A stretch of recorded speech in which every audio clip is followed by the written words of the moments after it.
Hi there, Stephanie here. In education, we seem to be really good at coming up with very complicated terminology to talk about things that are somewhat simple.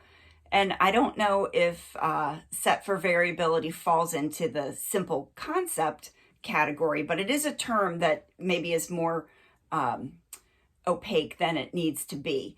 So, set for variability is a phrase that's used to describe the idea that we want students to be able to use their knowledge of letter sound relationships to approximate the pronunciation of unfamiliar strings of letters that they encounter when they're reading, and to use their knowledge of word meanings that are in their spoken and oral vocabulary to flex the way that they might initially pronounce a word to come up with a word that makes sense in the context of the sentence or the paragraph that they're reading. So let me back up a little bit and remind everybody that the reading network relies on this connection between the sounds in the spoken word, the printed letters that represent those sounds, and the meaning of the word. And this three-way relationship is what should drive beginning reading instruction.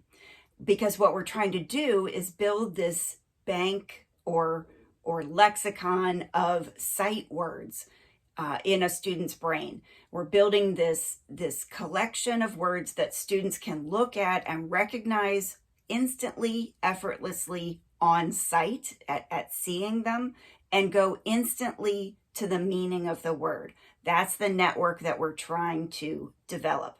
So that depends on having very good phonemic awareness and having very good decoding skills, which is going to start obviously with some simple letter sound relationships.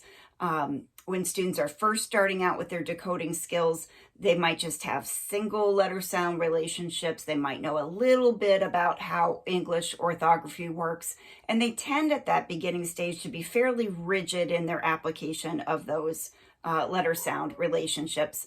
And as their skills increase, and more importantly, as their experience in text increases over time, they start to expand that rigidity and become more flexible in the application of those decoding skills. So this is one of the reasons why time in text, practicing in text, is such an important and essential element of beginning reading instruction, because that's where this set for variability develops or comes into practice.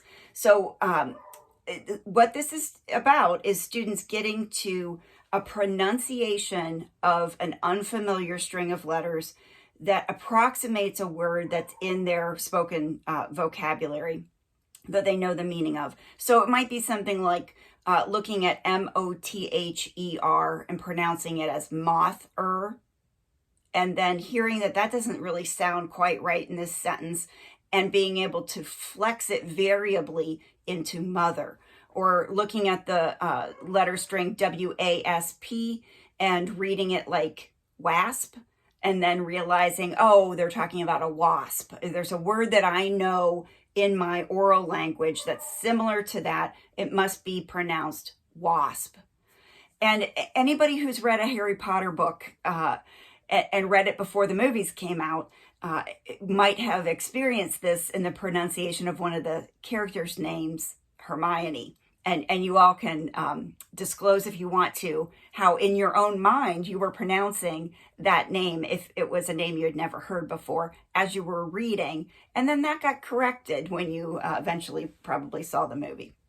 So this is a skill that depends on phonemic awareness. Set for variability depends on phonemic awareness, depends on very accurate and effortless letter sound relationships, depends on a good vocabulary, and it depends on lots and lots of text reading. And it seems to be that those are the ways to improve a student's set for variability. There doesn't seem to be a very reliable way to directly teach. In the research that I'm familiar with, when they have taught students this flexibility or this set for variability, it doesn't translate into general improved reading outcomes.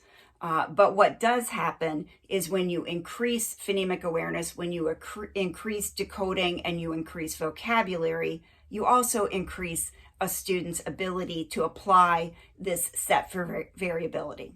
So hope that helps give a little introduction to a term that sounds more complicated perhaps than it needs to.